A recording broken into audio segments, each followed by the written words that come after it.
We've had a string of vicious attacks by ISIS and various jihadist groups across the Middle East recently.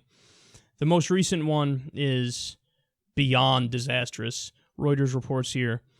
Bombs killed nearly 150 people and wounded at least 200 in Jableh and Tartous on Syria's Mediterranean coast on Monday in the government-controlled territory that hosts Russian military bases.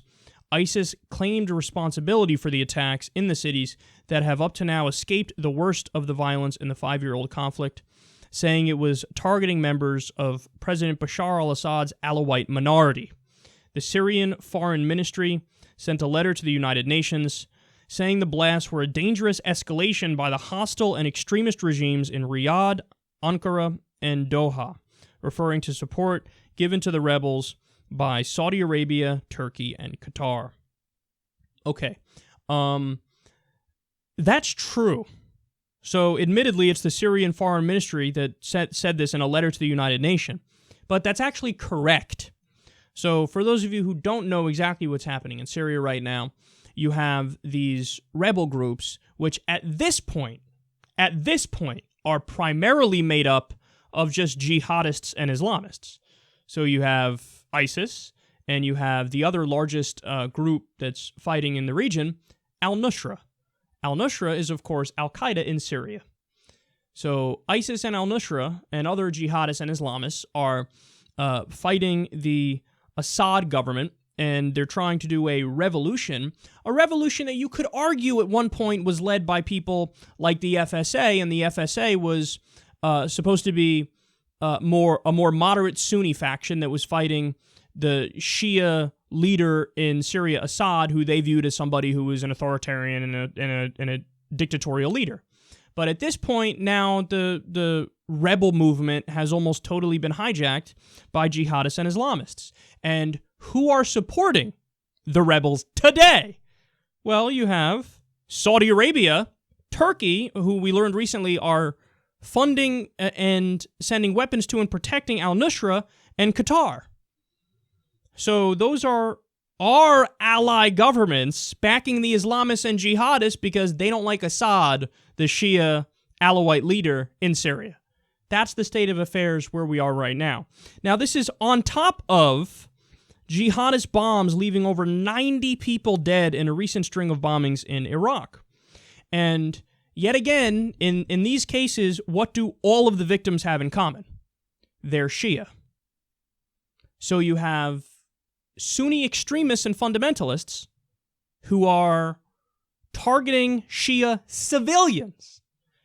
And you have the way that the U.S. media is covering this is honestly grotesque. And you got a little taste of it here, how, for example, what they'll say is, oh, there's been bombings in Assad strongholds. And then if they mention it at all, it's a few paragraphs in where they say, maybe so civilians died. Now, when you flip the script, and when it's Assad who does negative actions and the Shias who do bad things, well, then you have, they bombed a market! They bombed a market where babies and women and children were standing and doing nothing. So on the one hand, when ISIS and al-Nusra and the rebels bomb markets and kill civilians, Assad's stronghold, they don't say markets. They don't give the details. But flip the script, when Assad does bad things, oh, the markets! They're bombing the markets! Now again, so why is there this bias that's very apparent in the media? Well, which side is the United States on? Now, we're trying to have our cake and eat it too. We're trying to say, oh, no, totally, we're against the bad rebels. But we're for the good rebels, but we're against the bad rebels, and we're against Assad. Well, again, why the moral confusion where you're against on both sides of the war at the same time, so on and so forth? Because Assad is, of course, aligned with Iran, another Shia government, and you have them both being aligned with Russia. So a lot of people, including Hillary Clinton, and to an extent Barack Obama, they view this through the Cold War mindset. You know, Russia is our main enemy. Whoever is allied with Russia is a problem. So those regimes are ripe for regime change. So all of the media coverage, all the discussions about this are in the context of Russia is the main enemy, therefore the government in Syria is the enemy, Iran is the enemy, and our side, we're with Saudi Arabia, we're with Turkey, we're with the people who are outwardly supporting jihadists. Look, I said it from the beginning, I'll say it now again. There are two main groups who should be supported if you really want to defeat ISIS. Kurds, who are fighting in the region, obviously moderate Sunnis, but they're ethnically Kurdish, and they're very liberal for the region. I mean, for example, they have some places where it's all-female fighting forces. So obviously you support the Kurds, 100%.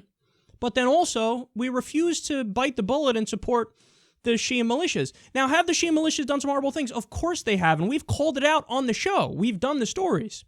But you have to understand there is a key difference between the Shia militias and the jihadists and the Islamists. ISIS and al-Qaeda, they have, global caliphate ambitions. Whether or not that's reasonable and if they'll achieve it is a separate conversation. It's not, but you don't have those kinds of ambitions from the Shia militia. You just don't. You just don't. And we covered a story. It was a horrible action by Hezbollah where they were blockading this town where civilians were starving to death. But there was a whole bunch of international and media attention on the story, including us at the time, and what did they do? They lifted the blockade and they allowed food in like that after there was international pressure. Try doing international pressure against ISIS. See what happens. They don't give a fuck about your international pressure. You think ISIS and al-Qaeda, al-Nusra, these Islamists and jihadists, they're going to go, oh, well, now we're getting a lot of negative press, so therefore we must stop starving the civilians and killing civilians. No! Therein lies the key difference between the Shia militias and, in this case, ISIS and al-Nusra and al-Qaeda and Assad and all the people who are the rebels. That's the difference. That's not to say Assad's a good guy. He's not. But what? Should we make the exact same mistake as we did in Iraq? Topple the strong man in the Middle East, and I'm sure whatever happens after is not going to get worse. It couldn't get worse, right? Oops. What happened when we toppled Saddam? Out of the vacuum came ISIS. So all the interventionists who were wrong all along are still wrong again today. And there's much less concern for the civilians in this case because they're Shia. And this is in the West. The West is much less concerned. There's very much fewer headlines about this, much less media coverage. And the media coverage that there is clearly biased. But I'm here to tell you exactly what's going on. And there's been a recent slaughterfest of Shia in the Middle East. 150 people. 150 people were killed in bombings in hospitals and on buses. This is in Syria from Islamists and jihadists. And then over 90 in Iraq. That's what's happening, and that's the current state of affairs.